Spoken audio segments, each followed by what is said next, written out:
Ok, irmãos, eu vou abrir aqui o meu PowerPoint para a gente começar.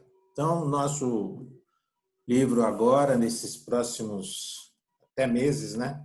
Será o livro de Efésios, nós vamos trabalhando nele. E foi lançada uma pergunta para nós, né? Qual o plano de Deus para a sua igreja? Se você tivesse que responder isso de imediato, qual seria a sua resposta? Tem muita coisa que a gente poderia falar sobre isso, né? Mas a resposta que nós estamos procurando, ela vai estar ela vai estar na carta de Efésios, tá certo? E por que Efésios? Tem uma razão de ser que durante a aula eu espero que eu explique para vocês, tá certo? De qualquer forma, vale lembrar aquelas palavras de Pedro, né? Estejam sempre preparados para responder a qualquer um que lhes pedir a razão da esperança que há em vocês. Estejam preparados para responder a qualquer um, né? Então, se alguém te perguntasse qual é o plano de Deus para a igreja dele, né? Qual seria a resposta que você daria de imediato, né? Em Efésios, nós temos uma resposta bem completa e bem detalhada, né? Mas você conseguiria, assim, responder de imediato a alguém que te fizesse essa pergunta? Na verdade, nós vamos estudar Efésios por causa disso. Efésios viveu uma situação que exigiu uma resposta bem clara e bem completa disso. Por isso nós estamos estudando Efésios, tá certo? Mas para começar, eu coloquei aqui que a gente vai falar sobre uma cronologia do apóstolo, da vida do apóstolo Paulo, desde o momento que ele começou a implantar a igreja lá em Efésios, em Éfeso, né? Até os últimos dias dele, porque é um espaço de tempo relativamente curto e a gente vai entender o motivo da carta em função do que aconteceu lá na igreja, né? Fica claro que Efésios ele é importante porque ele tem esse plano de Deus. A igreja fala que a igreja de uma maneira geral, né? A gente fala que a igreja é um plano de Deus. Mas qual que é o plano de Deus? O que Deus quis fazer com a igreja? Qual que é a ideia que Deus resolveu usar a igreja? Depois que ele tem esse plano na mente dele, onde é que Cristo entra? E onde é que cada um de nós entra nesse plano de Deus? É isso que a gente vai estar tentando esclarecer e responder estudando Efésios. E a gente precisa de ter uma ideia, aqui eu pus uma cronologia bem sucinta da vida de Paulo, desde que ele começou a implantar a igreja de Éfeso até os últimos dias dele. E aí a gente encaixa o momento que ele escreveu essa carta e a gente vai ver o porquê que ele escreveu a carta, tá bom? Então vamos lá. A cronologia de Paulo é a seguinte: no ano de 52 a 55, Paulo passou esse tempo em Éfeso, implantando a igreja. É interessante a gente pensar que ele demorou 3 anos lá em Éfeso, né? A gente pensa de Paulo sempre um viajante circulando o tempo todo. Quando a gente lê, a gente não se dá conta que Paulo, por exemplo, gastou 2 anos em Coríntios, gastou 3 anos em Éfeso. Ele gastava tempo nos lugares, apesar de ter visitado bastante lugares. E fique aí na nossa mente que dos anos 52 a 55 depois de Cristo, Paulo gastou lá implantando a igreja. Depois, no ano seguinte, nós vamos ver daqui a pouco, a igreja de Éfeso enfrentou um tumulto e um motim.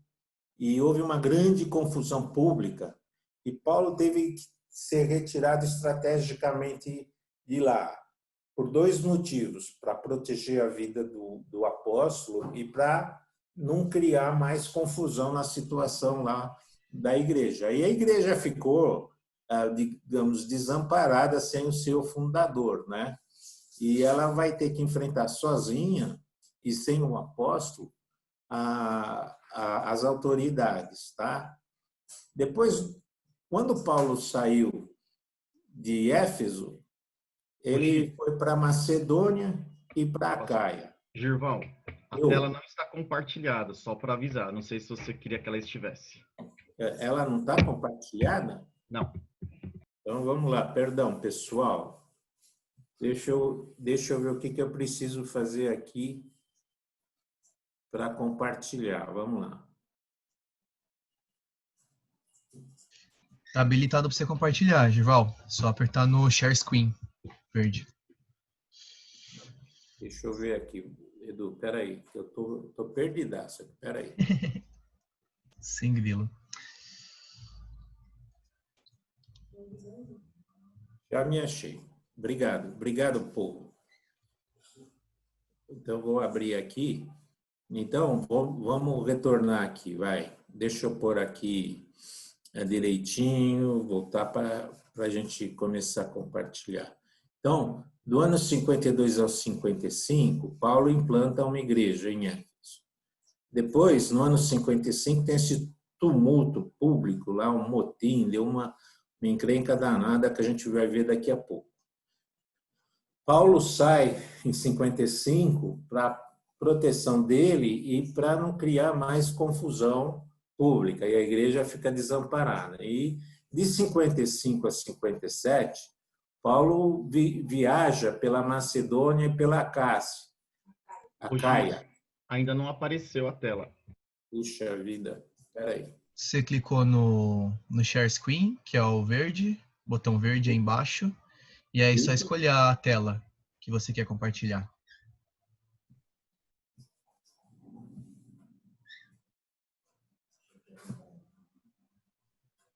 Me digam se aparece. Eu estou clicando na tela. Apareceu? Agora sim. Isso, apareceu aqui. Então, os vamos slides. lá. Vou ela inteira aqui. Então, vamos lá. Paulo implanta a igreja de 52 a 55.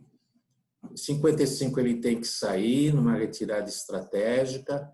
E de 55 a 57, quando ele sai de Éfeso, ele vai para a Grécia, na Macedônia, ele passa, tem Tessalônica, tem Bereia, tem outras localidades, Atenas.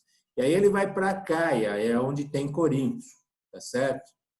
Depois, em 57, nesses 2 anos, ele sai arrecadando uma oferta para levar para a igreja de Jerusalém, que estava passando fome. E de 57 a 59, Paulo desce para Jerusalém, logo em 57, ele entrega a oferta lá para Jerusalém e ele é preso.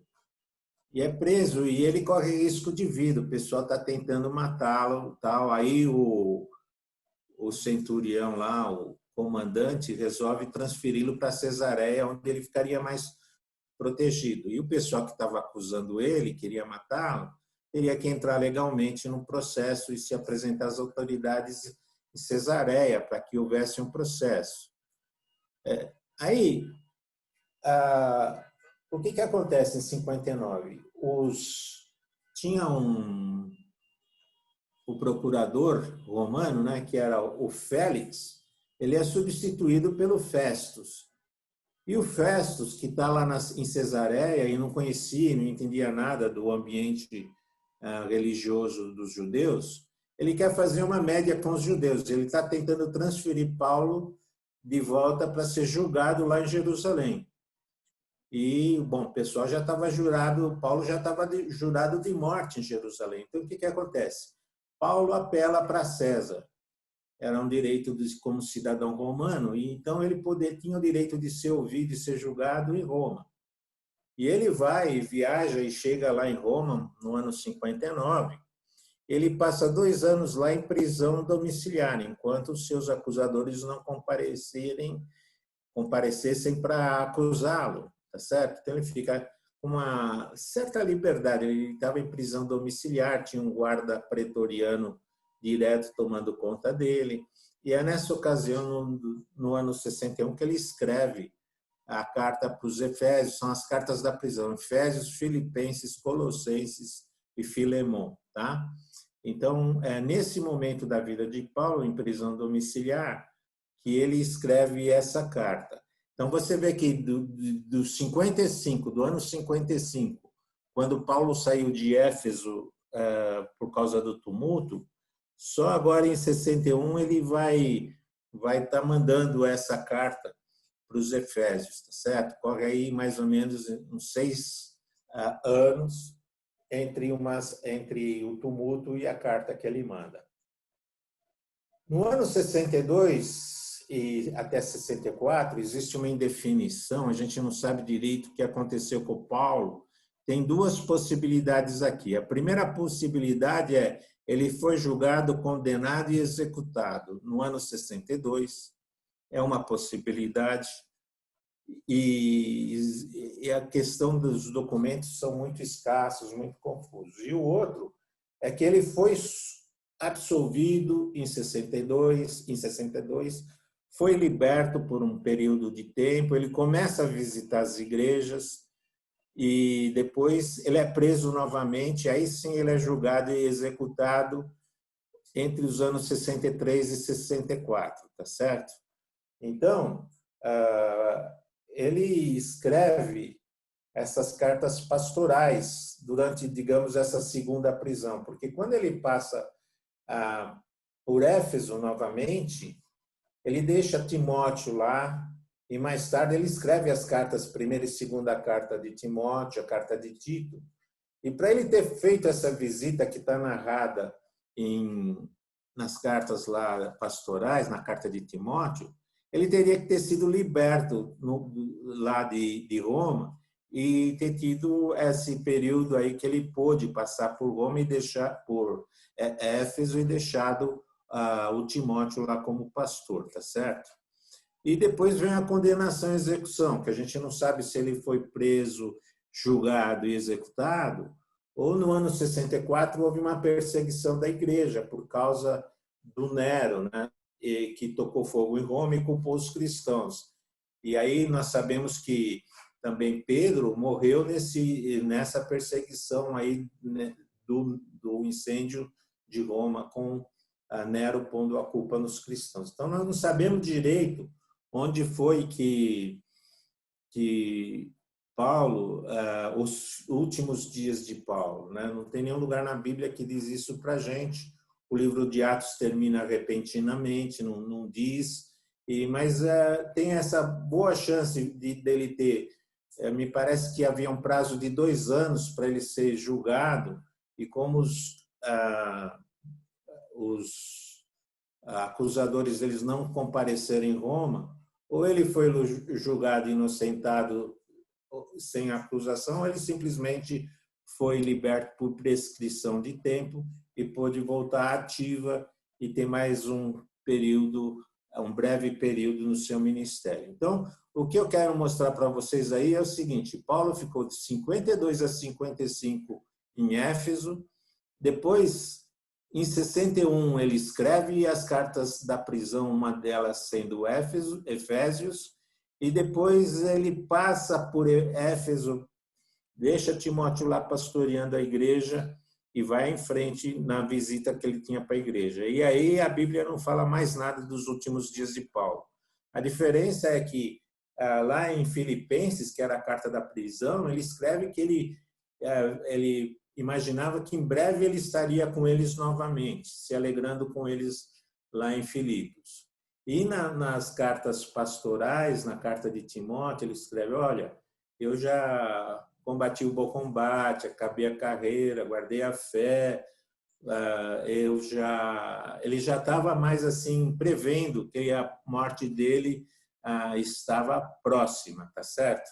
Então, são essas as informações que nós temos sobre esses anos da vida de Paulo. Tá? Ok. A origem de Éfeso. Se você tiver com a sua Bíblia aí, e nós podemos abrir, é importante a gente saber, porque o que aconteceu em Éfeso justifica a carta. E eu queria que a gente pudesse abrir em Atos 19 e capítulo 20, ele fala um pouco sobre a igreja, né?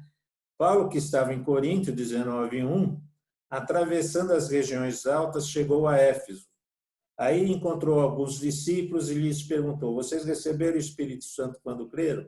Eles responderam: não, nem sequer ouvimos que existe o Espírito Santo. Aí Paulo, eles conheciam o batismo de João. Paulo ora por eles, eles recebem o Espírito Santo e ele começa assim, as primeiras reuniões que ele teve em Éfeso foram na sinagoga. Ele ficou frequentando as reuniões na sinagoga por 3 meses e depois o pessoal expulsou Paulo e os então discípulos dele, mais ou menos uns 12 homens, que não podiam mais se reunir na sinagoga. Então eles foram para a escola de Tirano e ele ficou 3 anos lá na escola de Tirano, discipulando esses homens e também desenvolvendo uma campanha evangelística, né? E foi um momento que diz assim no 19, verso 11 de Atos: Deus fazia milagres extraordinários por meio de Paulo, de modo que até os lençóis e aventais que Paulo usava eram levados e colocados sobre os enfermos. Estes eram curados de suas doenças e os espíritos malignos saíam deles. Então, aí você vê o poder da ministração de Paulo na vida deles e com eles, tá certo? E depois, a vida de Paulo ali em Éfeso continua e houve assim, havia no verso 19 fala, capítulo 18, capítulo 19 de Atos, o verso 18, diz assim: muitos dos que creram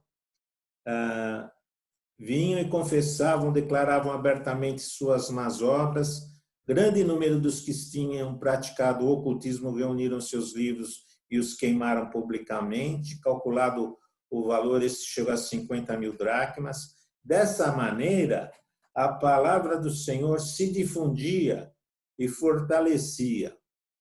E daí, depois, a igreja estava crescendo e sendo bem sucedida, né? Aí surge em 55 esse tumulto com um ourives lá do pedaço, o nome dele era Demétrios. A questão dele, ele misturou a religião com a lucratividade dos ourives lá, que eles faziam souvenir para vender da deusa Diana, que era Ártemis dos Efésios, e o lucro dele estava diminuindo, e ele criou um grande tumulto por causa disso, e levou alguns cristãos lá para serem interrogados. Paulo não estava ali presencialmente nesse tumulto, mas também ele foi impedido de ir, porque se você pegar no verso 31, 19 e 31, alguns amigos de Paulo, dentre as autoridades, alguns antes, no verso 29, diz assim: o povo foi às pressas para o teatro, arrastando os companheiros de viagem de Paulo, os macedônios Gaio e Aristarco. Paulo queria apresentar-se à multidão, mas os discípulos não permitiram. Alguns amigos de Paulo, dentre as autoridades da província, chegaram a mandar-lhe um recado pedindo-lhe que não se arriscasse a ir ao teatro. Então, o que acontece? Qual que é a situação?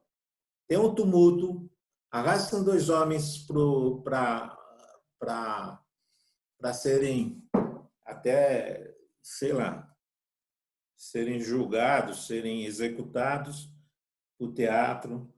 E Paulo ia para lá para se fazer presente, mas o pessoal, os discípulos impediram, as autoridades pediram para ele não ir para o tumulto também, porque a coisa podia se agravar.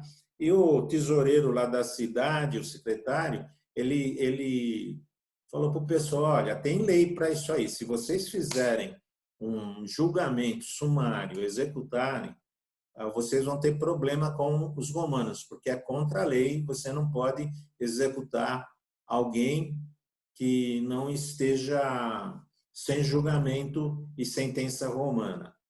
E então esse oficial, esse funcionário público lá, ele conseguiu contornar a situação. Mas o que sobrou disso daí? Sobrou disso daí que a igreja que ia muito bem, estava indo muito bem em Éfeso e na região toda ali da Ásia, eles ficaram, de repente, sem o líder, o fundador deles, ficaram expostos, todo mundo queria saber o que eles faziam, deixavam de fazer. Imagina se você está sendo evangelizado pela igreja, logo depois daquele tumulto, é claro que você desejaria saber o que tinha acontecido, quais que eram os princípios, como eles funcionavam, e a questão do que o líder deles, para os inimigos, tinha fugido, né? Paulo tinha fugido. O que o registro aqui diz que não foi bem assim que aconteceu. Então, a situação para a igreja que ficou assim desamparada do apóstolo, ela ficou uma situação difícil. Eles tinham que marcar presença, deviam continuar a evangelização, que de fato eles continuaram, mas eles tinham também que dar explicação de quem eles eram, o que eles faziam, o que eles acreditavam, era inevitável.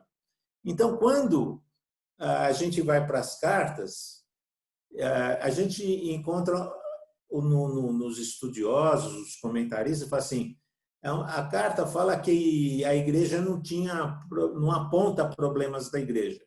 Não, a igreja não tinha problemas pontuais. Não tinha, como nós vemos lá o pastor até pregou hoje, sobre falsos filosofias se infiltrando lá em Colossenses, que era a igreja da cidade vizinha. Mas na carta de Efésios, eles não tinham nenhum desses, assim, nem naquele exato momento, eles não tinham um problema de falsos mestres, falsas doutrinas dentro dele.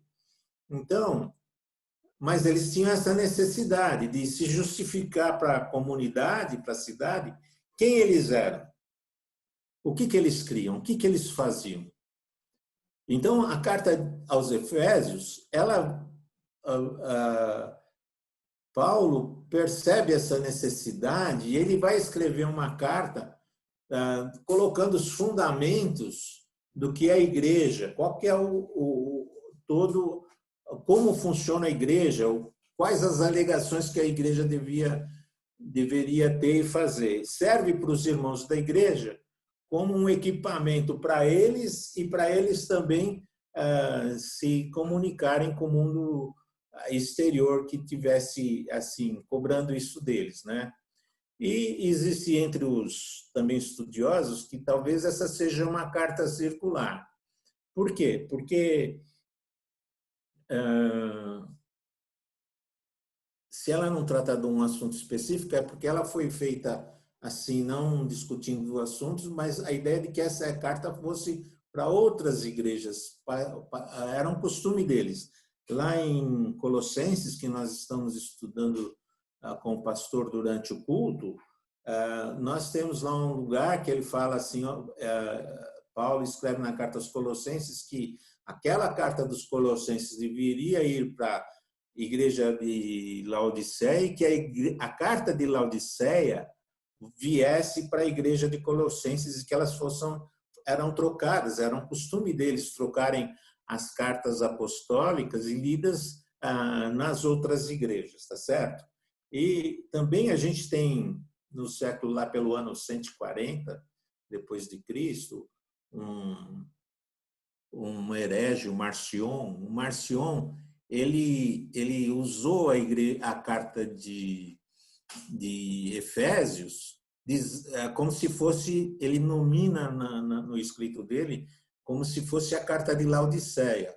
Ou seja, parece que a carta de Efésios alcançou os laodicenses e Marcion entendia que aquela seria a carta de Laodiceia que Colossenses menciona. Então, nós não sabemos se Efésios é a carta de Laodiceia que veio para cá, para Efésios, e é o que nós temos chamado Efésios, ou se a carta de Efésios circulou até a Laodiceia e o Marcion, equivocadamente, citou ela como se fosse a carta de Laodiceia.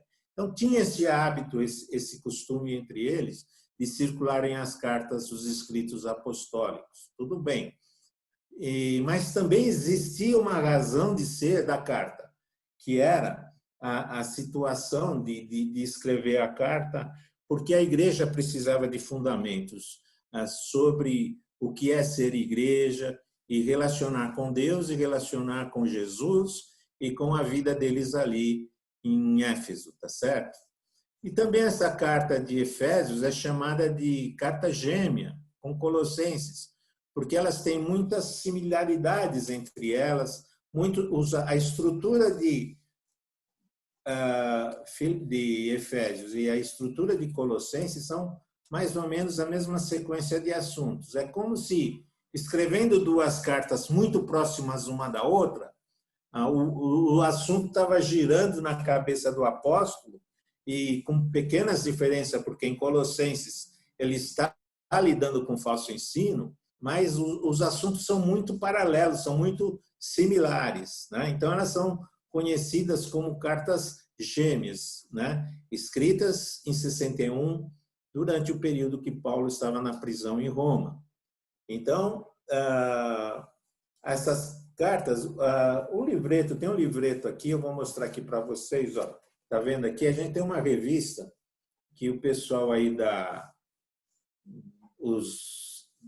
escola dominical, né, cita para a gente aqui. Esse aqui é um livreto, uma orientação de aulas para os professores, que foi cedido para nós pela liderança da escola dominical. E lá, nessa de Efésios, esse pastor Júlio César Nunes Araújo, ele fala que Efésios é pura eclesiologia, né? Agora, Efésios é pura eclesiologia.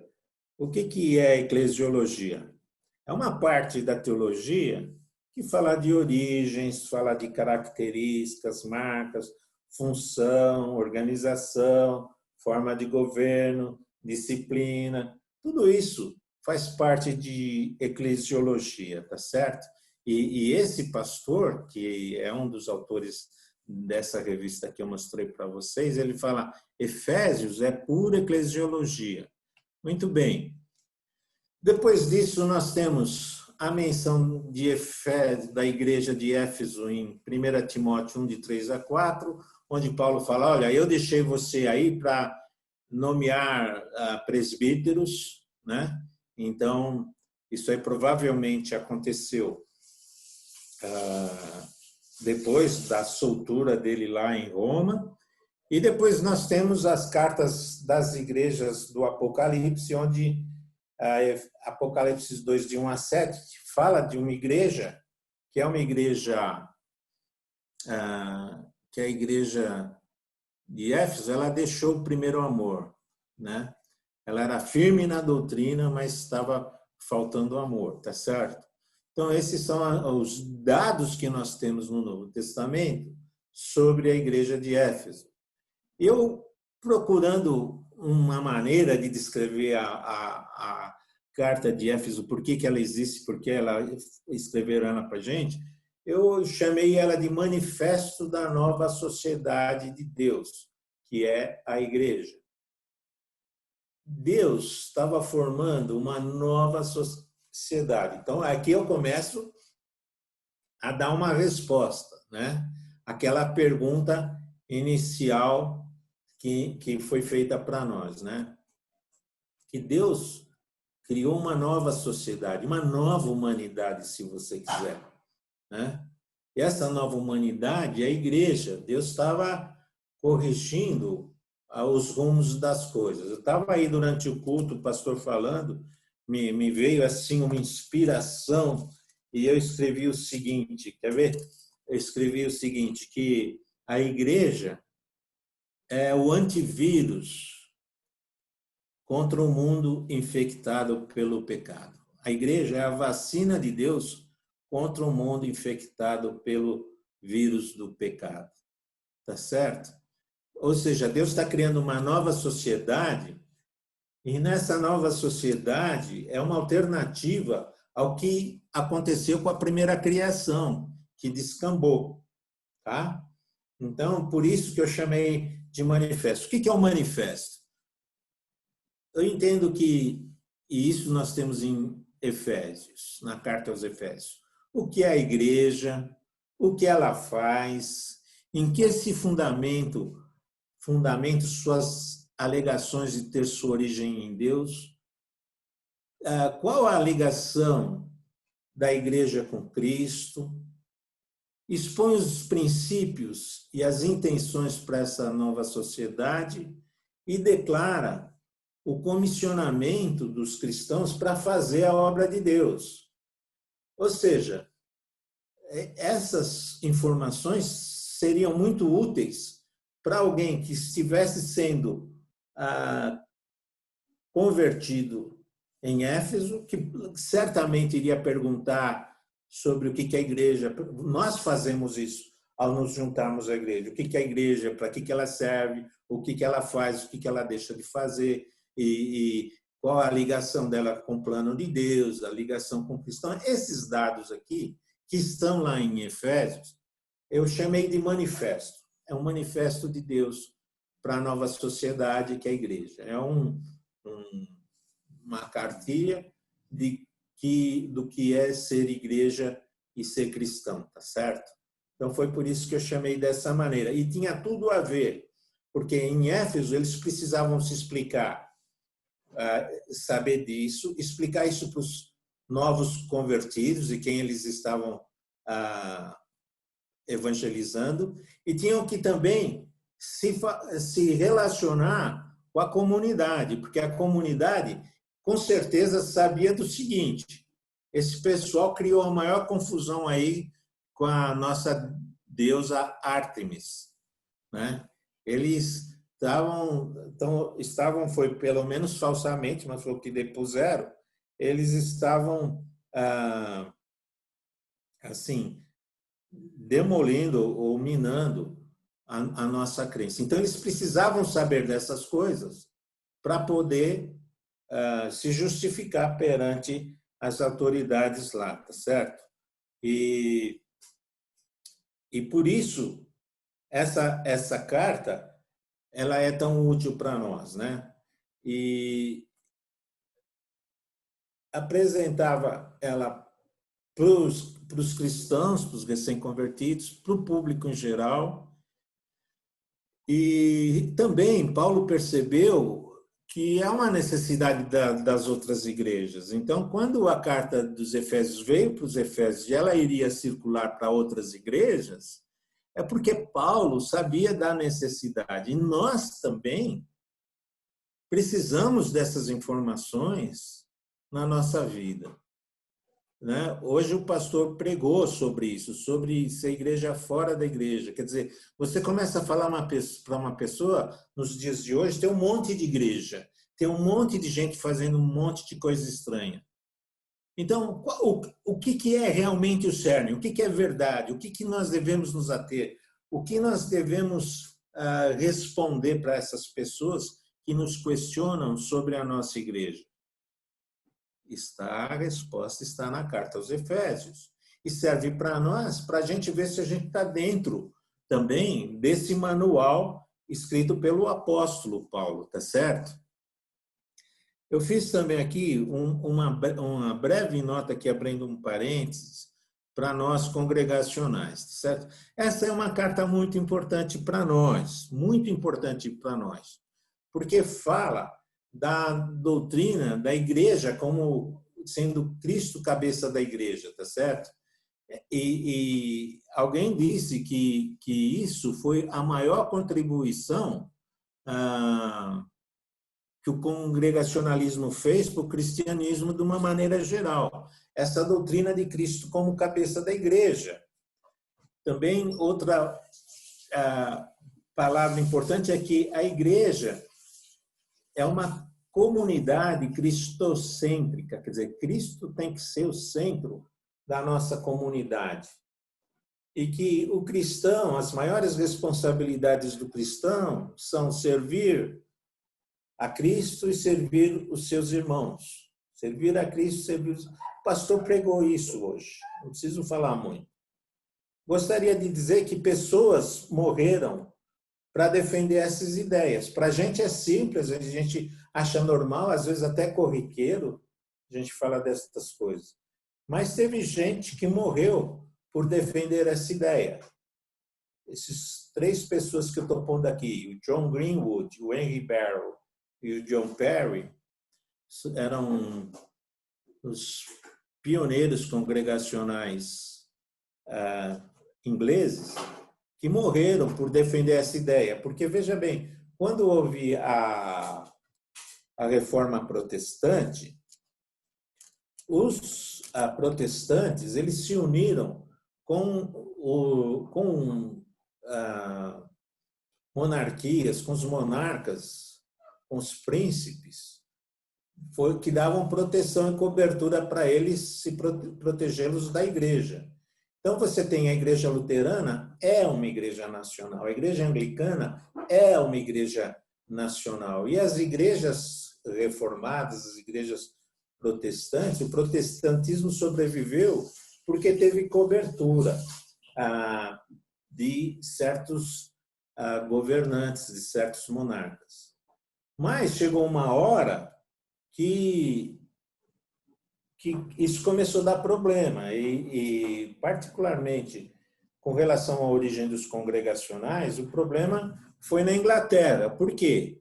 O rei era casado era católico, o rei Henrique VIII era católico, casado com uma rainha espanhola católica, e ele queria se separar porque ela não conseguia dar um filho para ele. E ele fez, e foi até o Papa, pediu para o Papa anular o casamento dele e dar o divórcio. O Papa não queria nem saber de dar o divórcio porque ela era espanhola. E naquele momento, você sabe que nos anos de 1500, a nação espanhola estava descobrindo as Américas, estava assim, né? Estava carregando todo o ouro ali das Américas para lá, e era muito importante o apoio papal, inclusive com forças de exército e tal. Então, o Papa não queria dar. Então, o que o rei fez? O rei que se casou com uma protestante, Ana Boleyn, e ele ele declarou a Igreja da Inglaterra, a Igreja Anglicana, ele fundou a Igreja Anglicana, ele declarou a igreja que era católica, ele declarou separação de Roma. Em contrapartida, ele foi excomungado pelo Papa. E então, por decreto, ele falou: a igreja anglicana não tem mais nada a ver com Roma, as propriedades da igreja católica na Inglaterra pertencem à coroa, e o rei é o cabeça da igreja. O rei é o cabeça da igreja. Você imagina os católicos, os padres, os bispos, os cardeais que estavam na igreja da Inglaterra, ou eles se submetiam ao decreto real, ou eram executados, exilados, perdiam suas propriedades. Enfim, foi um caos.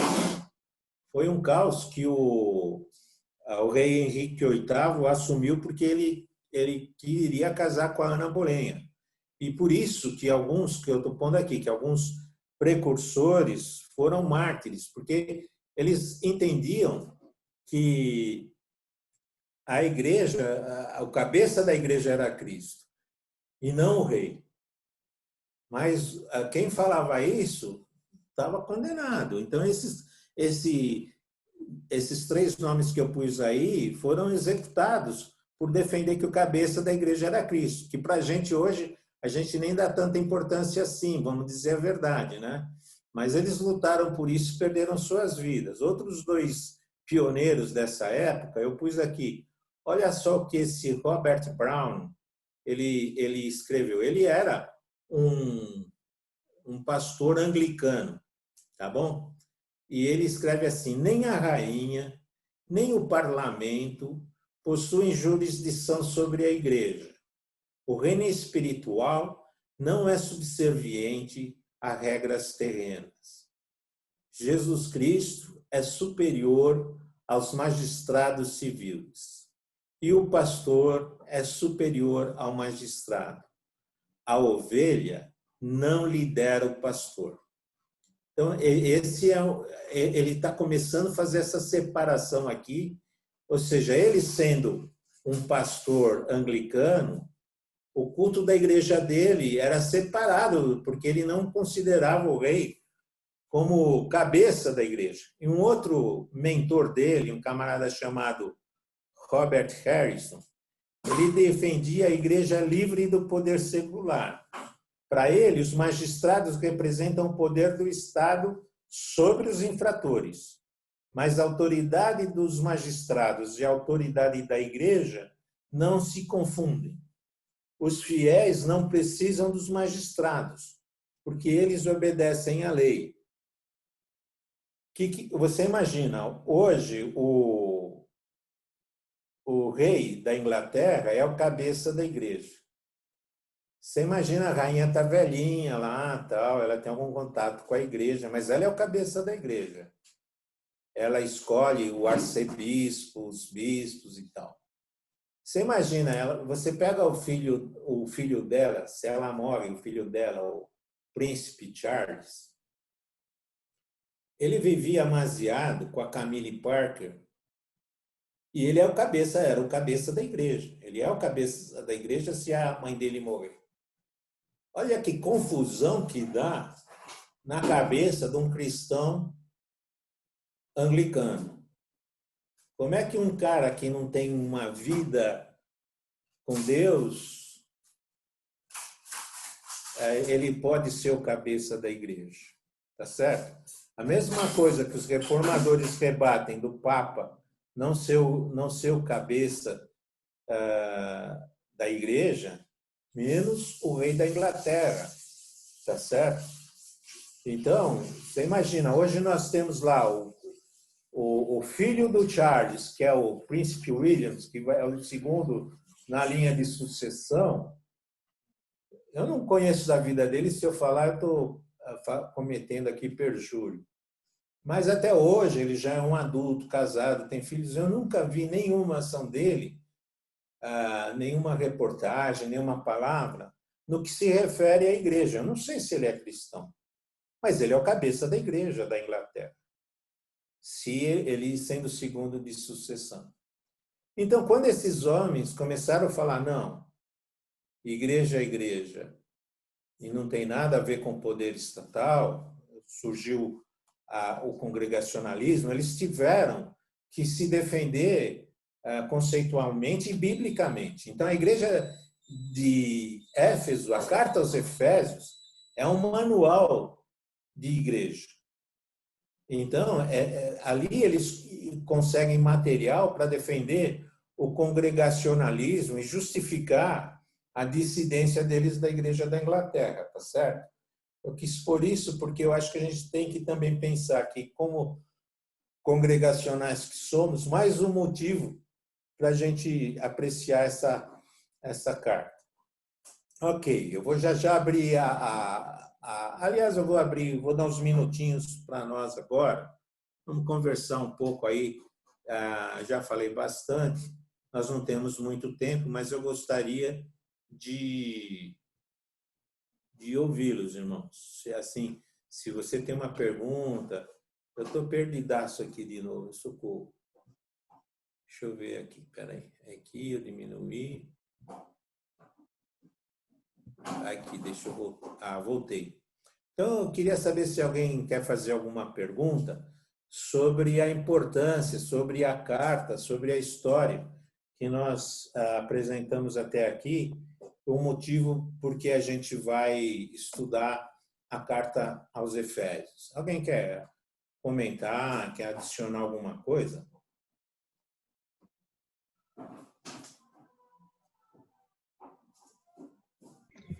Tudo bem, Gi? Vou quebrar a timidez do pessoal. Eu acho que tem uma riqueza e é muito especial o fato de Efésios ser essa carta circular e ela diferente das demais cartas que normalmente são direcionadas e dirigidas a uma igreja e trata de muitas vezes problemas daquela igreja, né? Como nós vemos com o pastor em Colossenses, etc. Já Efésios, ela, como por ter esse caráter de circular, Paulo não tem essa preocupação de tratar o problema específico de nenhuma das igrejas da região ali de Éfeso, né? Então, ela ganha, acho que, muita força teológica no sentido de trazer mais diretrizes em caráter geral e não ter tanto essa preocupação de resolver os problemas da comunidade. Embora, claro, a gente aprende muito com a resolução dos problemas nas demais igrejas, né? Mas esse fato, então, permitiu aí ao apóstolo ele poder escrever e falar sobre conhecimentos e grandezas profundas de Cristo para nós. Porque ele não tinha essa preocupação de resolver um problema aqui da irmã que brigava com a outra, ou do irmão que estava ensinando alguma coisa ali herética. Então, por isso eu acho que a gente pode beber muito de doutrinas do cristianismo, né? Muitos dizem que essa é a carta magna do cristianismo, Efésios, porque ele tem essa abordagem mais ampla, genérica, e ele também aproveitou para aprofundar no estudo da igreja, né? Então eu acho que é muito, muito legal isso. É onde nós temos um material, a carta aos Efésios é um material conceitual, né? Por exemplo, na próxima aula, nós iremos falar sobre o plano de Deus. Deus teve um plano antes da fundação do mundo. E aí ele fala como esse plano se relaciona com o Senhor Jesus Cristo. E como esse plano se relaciona com os crentes. Né? Então, ele relaciona o céu com a crucificação lá na Palestina, com o dia a dia dos cristãos lá em Éfeso e com o nosso dia a dia também. E o material ele coloca de uma forma, né, quando ele comenta sobre a igreja, como Cristo cabeça da igreja, a igreja como corpo de Cristo, a interação com o Espírito Santo, como tudo isso se relaciona, isso tudo está registrado ali em Efésios. E isso dá uma organizada na cabeça da gente. É importante a gente pensar no seguinte: quando a igreja começou, ela começou com o Senhor Jesus e depois com os apóstolos, ela saiu pregando o evangelho, aí teve um problema. Estamos com um problema de distribuição. Logo de cara tiveram um problema. O primeiro problema foi o seguinte, nós precisamos de um apóstolo para substituir Judas, que não é mais um dos nossos, que morreu e tal, e tal, e tal. Então, eles escolheram lá o Matias. Aí, a igreja continua, vem o Pentecostes e tal, daí a pouco outro problema. Nós estamos com o problema de atender os cristãos gregos e então nós precisamos resolver, vamos fazer assim, vamos colocar diáconos. E a igreja continua, e continua.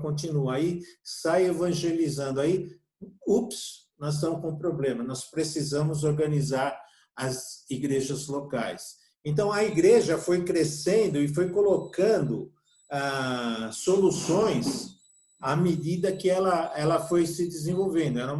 Eram soluções orgânicas e nem sempre uniformes, tá certo? Então, quando a gente vem aqui, é a primeira vez que a igreja senta, o apóstolo senta, e ele, então, vai dar uma organizada conceitual do que vem a ser a igreja. E como isso se relaciona com o Deus do céu, ou Cristo crucificado, e a vida que nós temos. Então, a igreja tem essa virtude de relacionar essas realidades e dar uma estrutura conceitual para a gente. Apesar a gente, quando entra na igreja, a coisa já está funcionando, a gente vai aprendendo, é assim, é assado, não sei o quê, a gente nunca questiona. Mas o que Paulo está fazendo? Ele está no meio de uma caminhada e ele vai dizer, olha, ele está com uma revelação espiritual, uma revelação divina. A fundamentação dessa comunidade fundada por Deus é essa. Deus está dando para ele o porquê ele criou a igreja, para que ela serve, o que ela vai fazer. Né? Então, Efésios deixa isso de uma maneira bem didática, vamos dizer assim, para nós, a utilidade que a gente não está só resolvendo problemas locais, específicos. E para nós hoje também, com essa confusão de igrejas que existe, nada como voltar para as origens e para o manual de Deus para a nossa vida, certo? Então, essa é a importância da carta, tá bom? Isal, Oi. como é importante, né, a gente conhecer a palavra, porque hoje nós temos a palavra toda, o Novo Testamento completo, naquela época eles não tinham, né, estava sendo formado de acordo com as necessidades, mas mesmo assim hoje ainda continua havendo confusão, ignorância, e tem tudo na palavra, né? Está tudo ali, a gente precisa buscar conhecer a palavra, né? A gente... E hoje existe, né, algumas alas de igreja, né, que são bem distantes da palavra, né? Tem procurado outras coisas que não a palavra, né? Então, isso é devastador para a vida da igreja, né? Mais alguém? Olha, pessoal, eles vão me cortar daqui 4 minutos. Deixa eu acabar aqui, depois aí vocês falam com eles. Dá um minutinho aqui para mim, para a conclusão.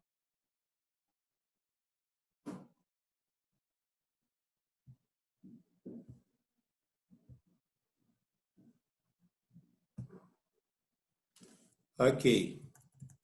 Deixa eu abrir aqui. Conclusão. A igreja foi plano de Deus. Deus bolou a igreja, como eu disse, que a igreja é a contrapartida do mundo caído. Deus colocou dentro da criação uma segunda criação, que é a igreja, para reverter os males da primeira criação que está infectada, está corroída pelo pecado, tá certo? Então, esse é o plano de Deus, já respondendo à colocação que foi feita logo no começo.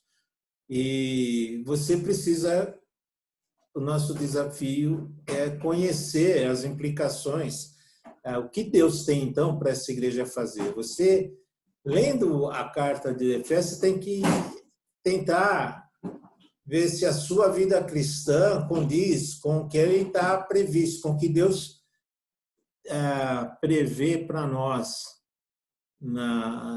com a criação da igreja, né? E está disposto a se ajustar, né? Não é só um exercício de conhecimento, de novo, voltando ao culto que nos antecedeu, não é só por causa de conhecimento, mas nos ajustarmos ao plano divino, que está ali em Efésios.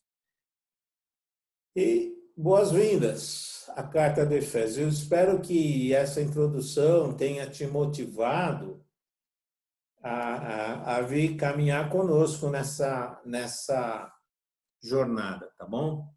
Então, a lição de casa é leia Efésios, leia Efésios, leia Efésios. E na próxima aula nós vamos começar no capítulo 1, tá certo? Que, de fato, já começa o capítulo 1, ele já começa dizendo por quê e quando Deus planejou essa segunda sociedade, essa segunda criação, como essa segunda criação se relaciona com a pessoa de Cristo e como essa segunda criação, o que ela tem a ver conosco, enquanto Cristo, certo? E depois, claro, na outra parte da carta, ele vai dizer, ok, se você pertence a essa nova sociedade que Deus criou, então tem alguns comportamentos aqui que são esperados de você, tá certo? Então, essa é mais o final da carta, tá certo? Então, amados, é isso aí. Eu vou sair do ar, eu não sei se alguém quer falar mais alguma coisa, e quero dizer que são 12 horas, conforme o prometido, 12 horas, cumpri. Ahê!